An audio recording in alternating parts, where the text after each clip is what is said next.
Coach, can you talk to us about advancing to the national championships? Advancing to the national championship has been an absolute journey. I am so beyond proud of our team for the resilience, for the passion, and the faith they've had in one another and the process. I believe that this has been probably the most disciplined team in trusting the process, following the process, and executing it. And I just think that their love for one another is why we are moving on. Lexi, can you take us through the emotions of advancing to nationals after last year's lost year? Yeah, absolutely. It really does mean the world to this team. I mean, last year we had, worked so hard to get where we were, and just to have that stripped from us and to not give those seniors the ending that they wanted.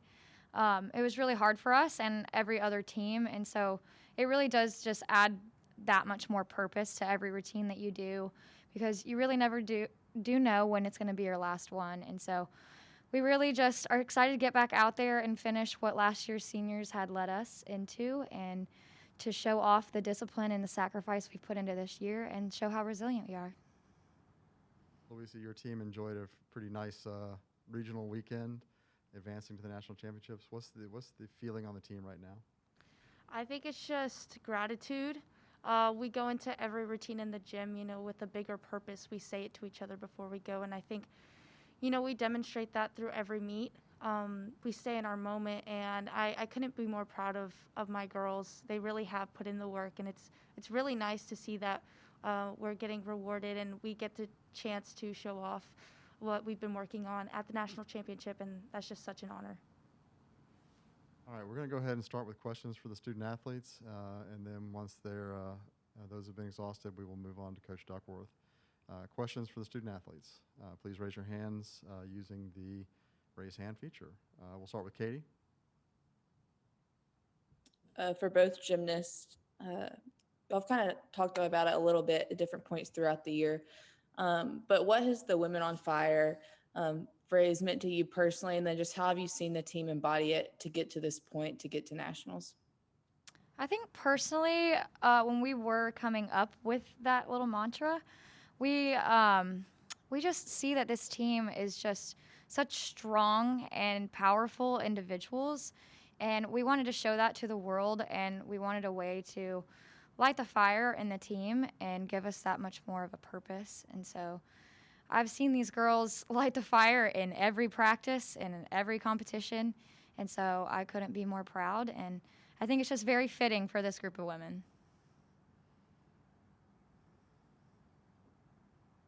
Luisa, do you have something to add?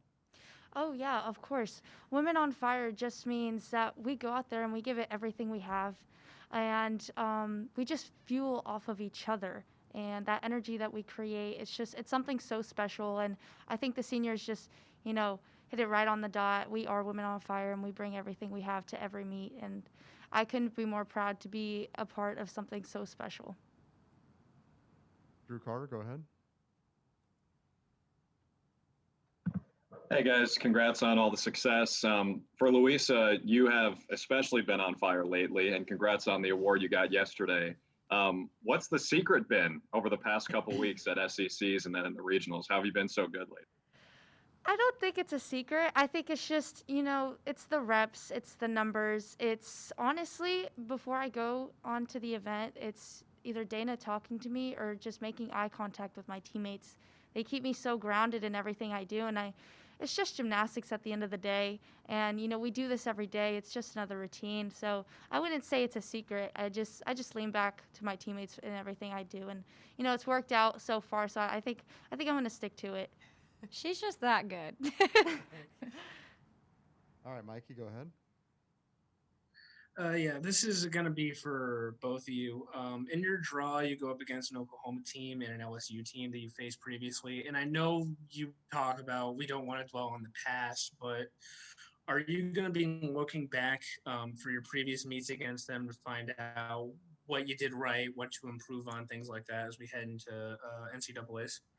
I don't think we're really focused on that as much as we're focused on honing in on the details and focusing on getting every person to be at their possible best and not holding back on that, Friday night leading into Saturday, and just staying in the moment and staying in our Bama bubble is what we're focused on. And so, yeah, I'm excited. And just to add on, like she said, that bubble, it really is important during the meets. And after the meets, we all sit down together and we kind of like break it down. We break down every routine to see where, things might have been off, and we go next second. We give it all we have, and we don't dwell so much on mistakes that have happened. We kind of use it as motivation. We get our averages up, and, we do better. All right, Kelly, go ahead.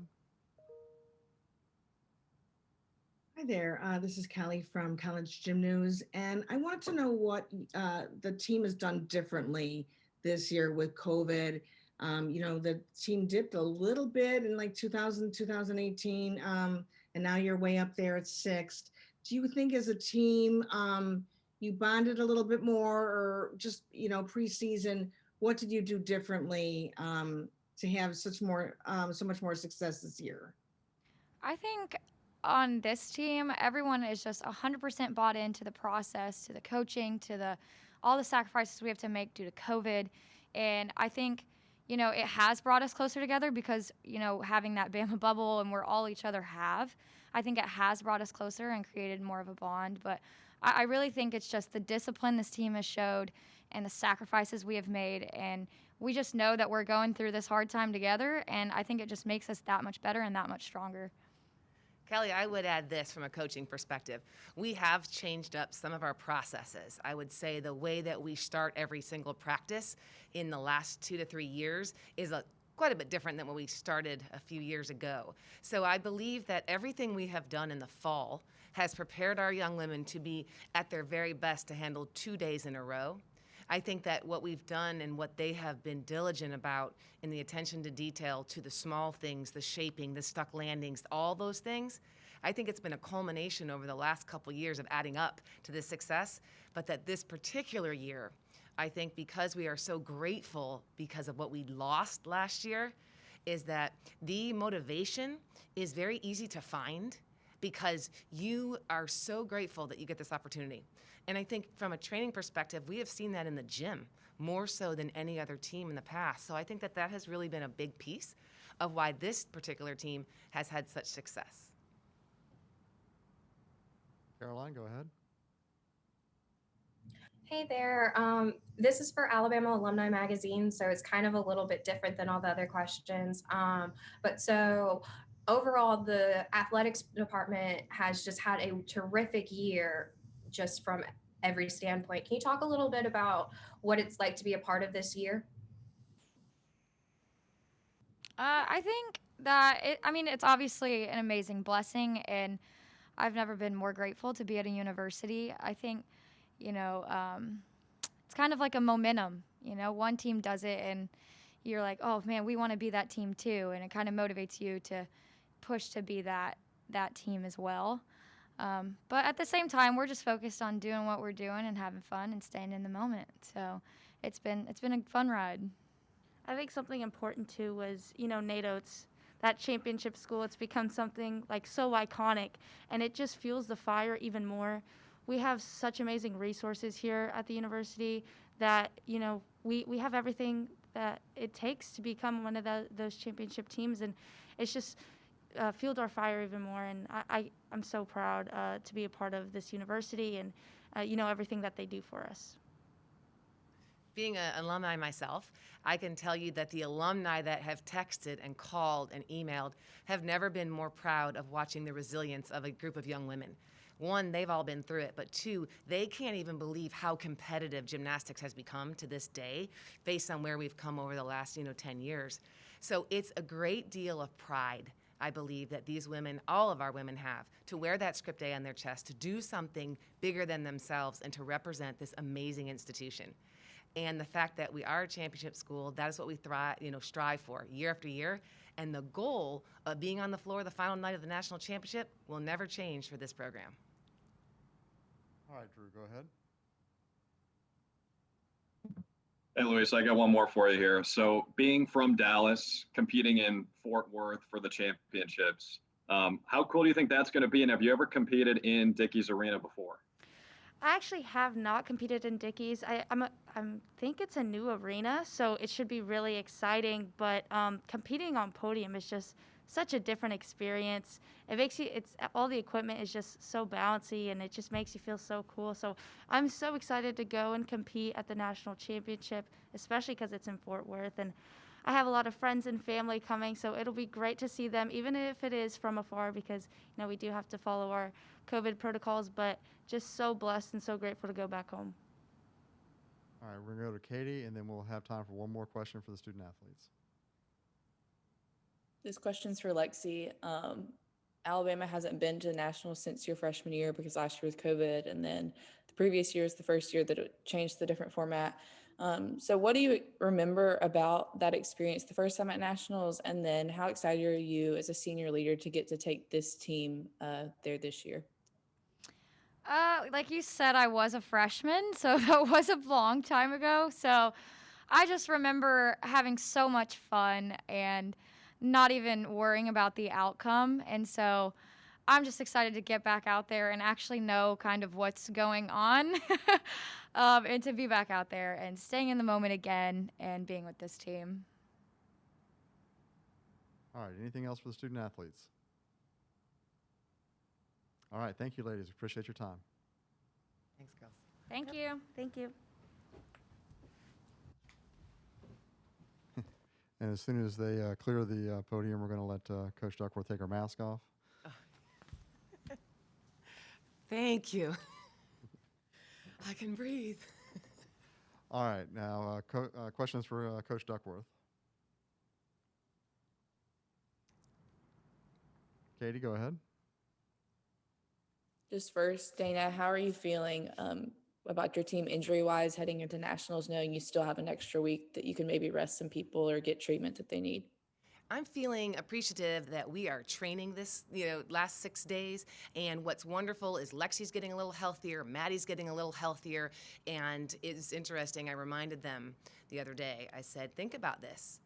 We have, as this team, Team 47, 6 more practices in this gym together. And then it's done. Like, this team is no longer that same team next year. Different personalities, different experience levels. And so I wish you could have been a fly on the wall in practice. I sat back and just thought to myself, they are such a group of women on fire. This is going to be so much fun that I'm going to let them just do their thing and stay out of the way. All right, Drew, go ahead. Hey, Coach. Yeah, we're doing a story on Luisa today, and her hot finish to the season, heading into nationals, and competing near home. So, at the end of her sophomore year here, how have you seen her grow since she arrived in Tuscaloosa?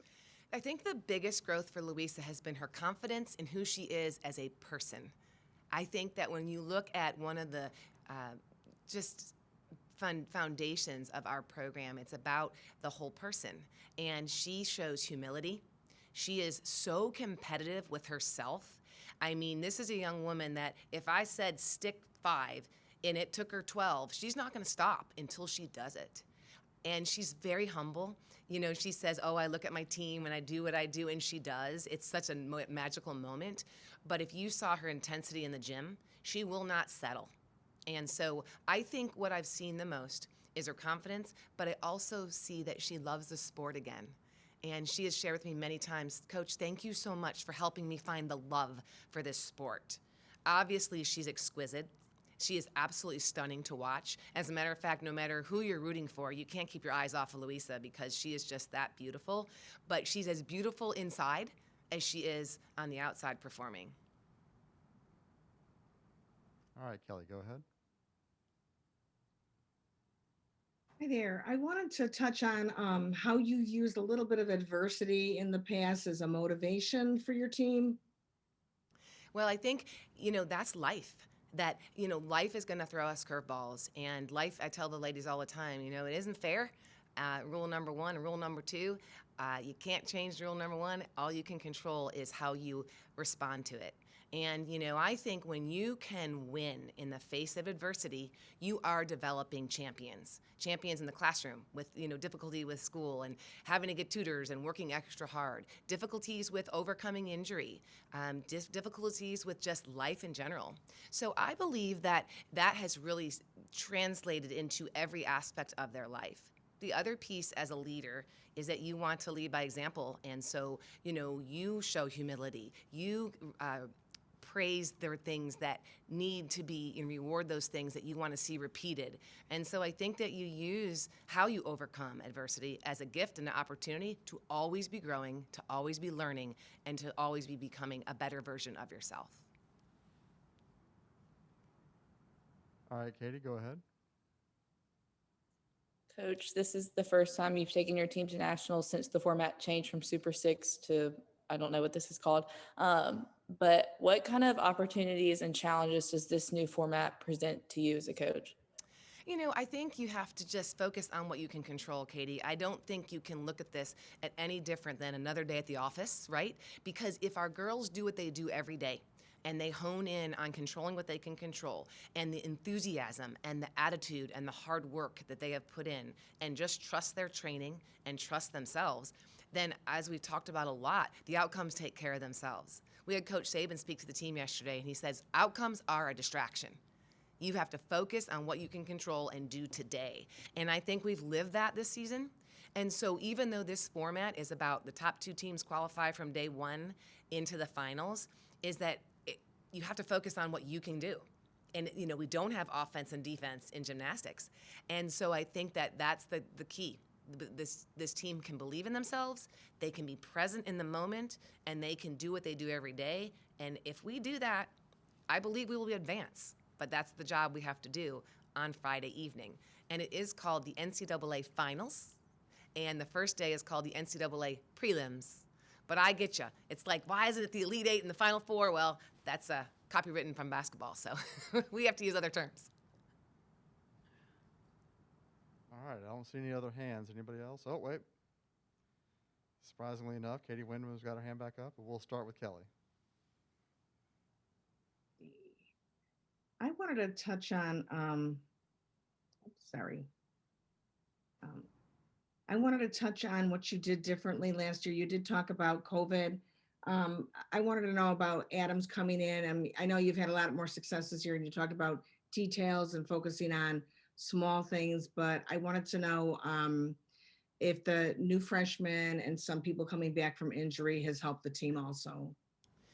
I think from people coming back from injury, Kelly, is an example of resilience, and to show that, Griffin James coming back after an Achilles injury, that's a huge testament to just her hard work and the ability to say, you know what, we are faced with obstacles, but we can make those obstacles into opportunities basically on how we work through them, the attitude, the mindset we have.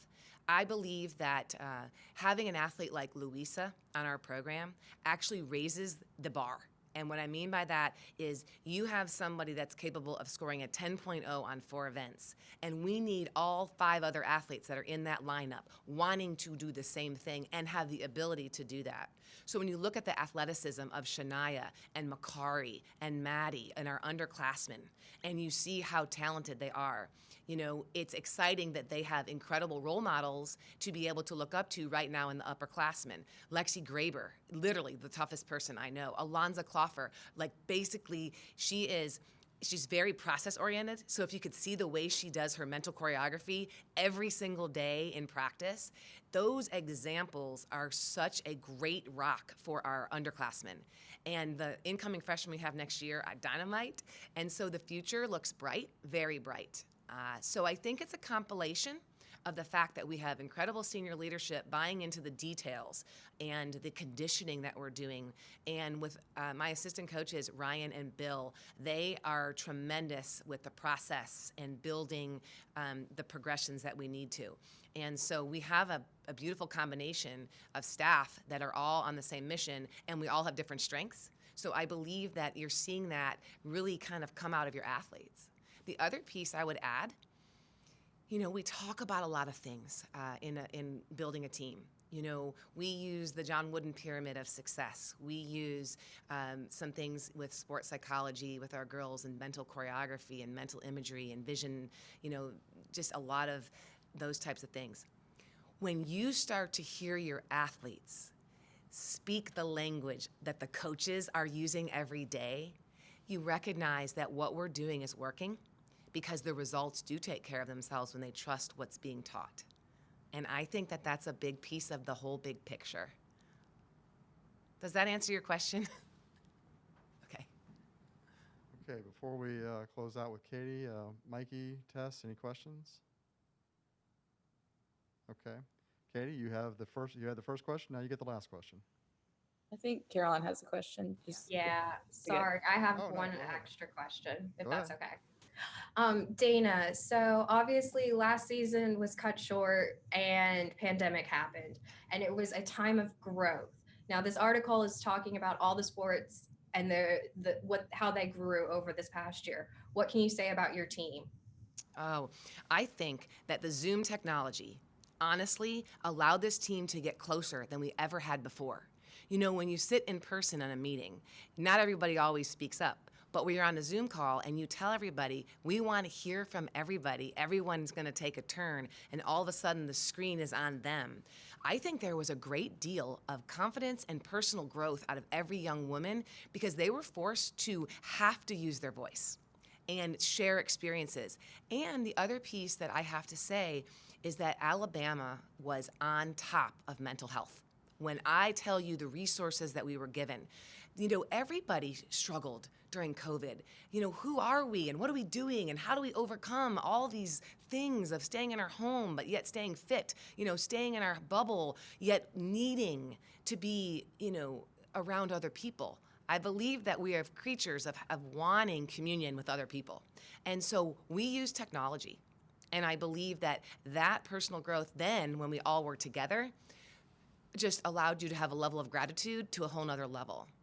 You know, the other piece is that 18 to 22-year-olds had to truly learn the meaning of control what you can control. You know, as an adult, I get it. I've had a lot of life experiences to understand, man, there are just some things that I can't control and there's nothing I can do about it. But to be 18 to 22-year-olds and to be forced into something like that, I think that was, and I think it was an obstacle that became a huge opportunity. And with 1 minute left, Katie Wyndham.